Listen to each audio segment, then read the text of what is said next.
ઋષિ પરંપરાને યાદ કરવી છે. થોડી જ મિનિટમાં હું આખી વાતને એવી રીતે મૂકવા માંગુ છું કે ઋષિ પરંપરામાં એવો નિયમ હતો કે શિષ્ય ગુરુને શોધતો શોધતો જંગલમાં જતો હતો. એક પરંપરા હતી. શિષ્યને એવો ડર હતો કે ગુરુ મને સ્વીકારશે, મારી લાયકાતને સ્વીકારશે, મારામાં પડેલી ક્ષમતાને સ્વીકારશે. એવો એક સમય હતો.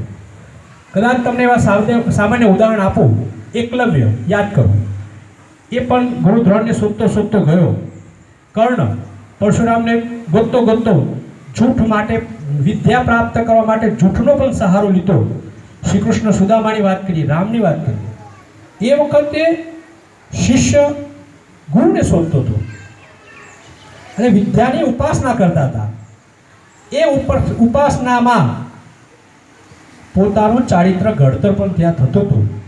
અને એ વિદ્યા પ્રાપ્ત કર્યા પછી એ શિષ્ય જ્યારે સમાજમાં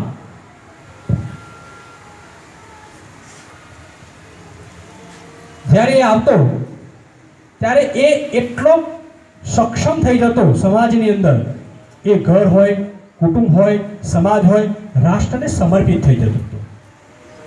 કદાચ એ જ પ્રણાલિકા આ દિન સુધી ચાલી હોત તો આજે ભારત મહાસત્તા બનતા વાર લાગી ન હોત. આજે પરિસ્થિતિ બદલાવી છે, સમય બદલાયો છે. આજે ગુરુ શિષ્યને શોધે છે. સર, આજે પરિસ્થિતિ એવી થઈ છે કે ગુરુ શિષ્યને શોધે છે, ગલીમાં ગોતે છે, મોહલ્લામાં શોધે છે, ગામમાં શોધે છે.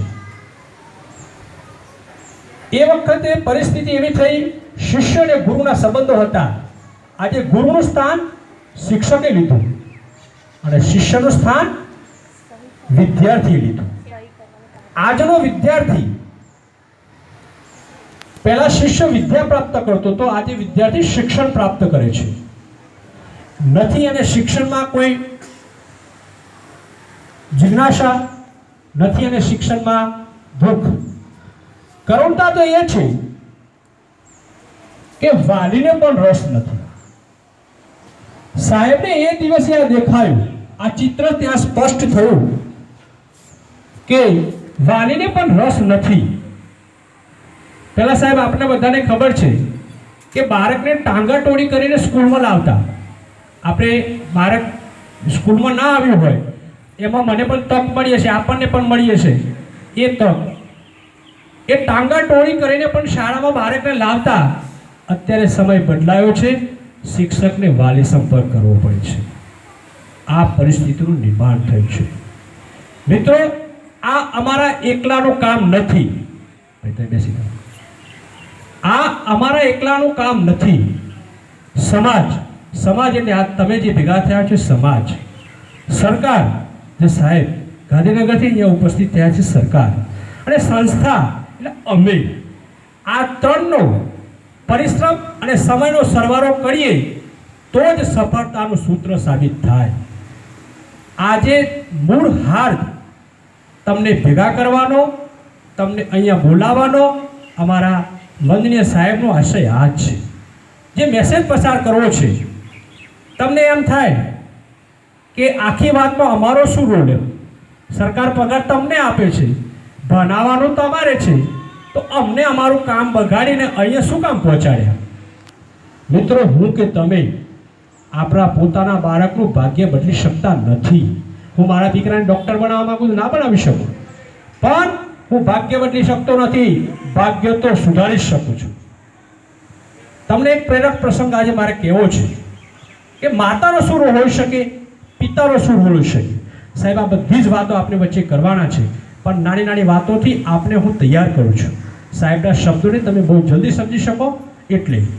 એક થોમસ નામનો છોકરો, તમારા માટે કદાચ સમજણમાં ક્યાં કાચું પડશે, વાત બહુ સરસ છે. થોમસ નામના એડિશન, એનું આખું નામ. એક થોમસ નામનો છોકરો સ્કૂલમાં ભણતો હતો.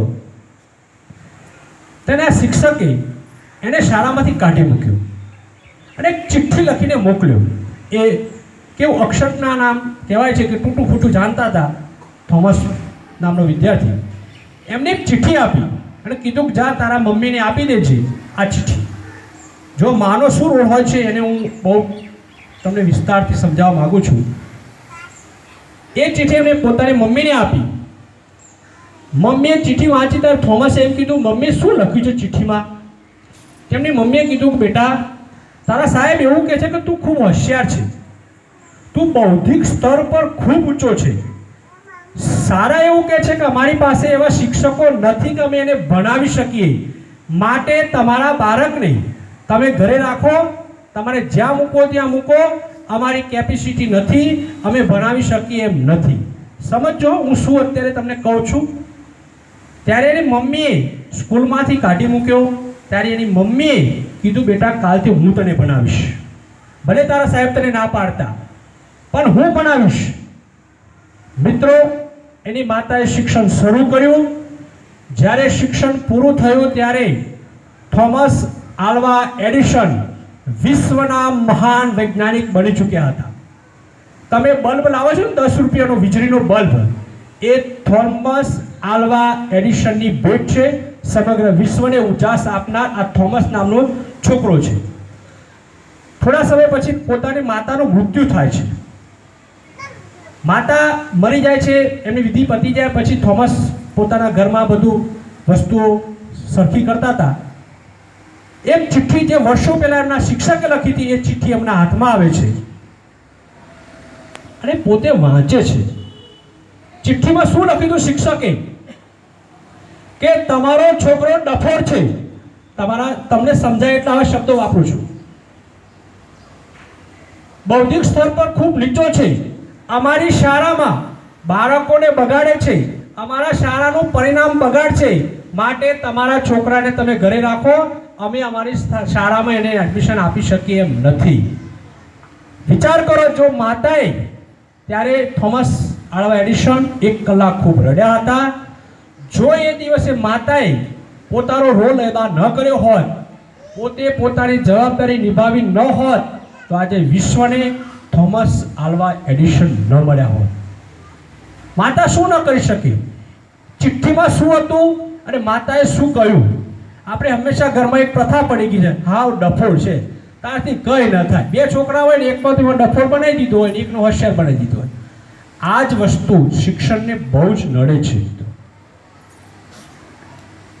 મિત્રો, કહેવાનો મતલબ એ છે કે માતા તરીકે આ રોલ છે.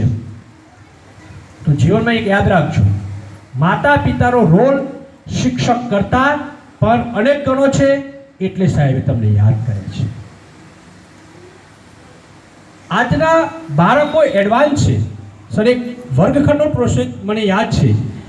એક વખત એડીઆઈ સર અમારે ઇન્સ્પેક્શન કરવા માટે એડીઆઈ સર જ આવે. એમને બાળકને વર્ગમાં પ્રશ્ન પૂછ્યો કે પોરબંદરમાં કયા મહાત્માનો જન્મ થયો હતો? પોરબંદરમાં કયા મહાત્માનો જન્મ થયો હતો? એક પણ બાળકે જવાબ ના આપ્યો. સાહેબ, શિક્ષક ડરી ગયા, કારણ કે બાળક એ અમારું દર્પણ છે, અમારું પ્રતિબિંબ છે ને અમારું પ્રમાણપત્ર છે. એટલે એને સરને વિનંતી કે સર 1 મિનિટ મને આપો. તેને કીધું કે ગાંધીજી ક્યાં જન્મ્યા હતા? તો તમામ છોકરાઓએ જવાબ આપ્યો કે સાહેબ પોરબંદરમાં. સાહેબે પછી ફરીથી પ્રશ્ન પૂછ્યો કે આ જ વસ્તુ અમારા સાહેબે પૂછી, તમે જવાબ કેમ ના આપ્યો? સાહેબ, એક બાળકે જે જવાબ આપ્યો હતો, બહુ જીવનમાં શરમથી ઝુકાવી દે એવો સૌને. એણે કીધું હતું, ગાંધીજી જન્મ્યા એ વખતે મહાપુરુષ ક્યાં હતા? ગાંધીજી જન્મ્યા એ વખતે મહાપુરુષ ક્યાં હતા? તમે વિચાર કરો, આ સંતાનના તમે પિતા છો. આટલું એડવાન્સ વિચારી શકે એટલે જ અમે બાળકોને સમજવાનો પ્રયત્ન કરીએ છીએ, કદી સમજાવતા નથી. આ તમને વારસામાં તમને આ મળ્યું છે, આ સંતાન મળ્યું છે. તમે એની શક્તિને ઓળખો. બસ મારું તો કોઈ કરશે નહીં, આ છોડું આખી જિંદગી માથે જ પડશે. એની શક્તિને ઘરેથી ઓળખવાનો પ્રયત્ન કરો. આવા નાના નાના પ્રસંગોથી તમને જિજ્ઞાસા જાગે, શિક્ષણ પ્રત્યે રસ જાગે. એટલા માટે હું વાત કરું છું અને એટલું કહું છું, જો તમે આજે શિક્ષણ નહીં આપો તો ભવિષ્યમાં તમારે 2 વસ્તુ ગુમાવવાનો વારો આવશે. સંપત્તિ એટલે મિલકત અને સંતતિ એટલે સંતાન. આ બંને ગુમાવવાનો વારો ના આવે એટલા માટે સાહેબ ચેતી ગયા અને તમને યાદ કર્યા. એટલા માટે સાહેબે તમને યાદ કર્યા છે. તો આ તબક્કે યાદ રાખજો, મહત્વનો રોલ માતા પિતા તરીકે તમારો છે. અમારી ભૂમિકા અમે સારા નાગરિક તો ચોક્કસ બનાવીશું, પણ જવાબદાર નાગરિક તરીકે તો તમારે જ ઊભા રહેવું પડશે, તમારે જ જવાબદારી નિભાવવી પડશે. તો અમે જેટલું કહીએ છીએ અમારો પ્રયત્ન છે, ન ધરા સુધી ન ગગન સુધી ન ઉન્નતિ કે પતન સુધી. અમારે તો સૌ શિક્ષકોને જવું છે એક એક બાળકના મન સુધી. આ અમારો પ્રયત્ન છે. અમારી શાળામાં થાય એટલો પ્રયત્ન કરીએ છીએ, બાળકોને શીખવાડવાનો પ્રયત્ન કરીએ છીએ, સ્વચ્છતા પર પણ ભાર આપીએ છીએ, આરોગ્યની પણ અમે ચિંતા કરીએ છીએ. ક્યાંક આરોગ્યને એવું લાગે તો પણ અમે તમને મેસેજ પહોંચાડીએ છીએ. પણ જવાબદારી તમારી છે. તમારું બાળક બીમાર છે, અમે તમને સમજણ પાડીએ, એ પ્રમાણે તમારા બાળકને સાચવવો જવાબદારી તમારી છે. આ બધી જ વાતો અમે ખરા દિલથી કહીએ છીએ. સાહેબ આજે અહીંયા ઉપસ્થિત થયા છે. સાહેબ માટે આજ મને કહેવાનું થાય છે, क्या इंतकाम का दिन आया है, क्या इंतकाम का दिन आया है, चांद सूरज साथ लाया है. क्या इंतकाम का दिन आया है, चांद सूरज साथ आया है. अरे हमारी मोहब्बत तो देखो, अरे हमारी मोहब्बत तो देखो, जादव साहब को दूसरी बार यहाँ खींच लाया है. आ हमारे प्रेम, हमारी मोहब्बत साहेबे मान राखी છે. અમને ખૂબ આનંદ થયો છે સાહેબ.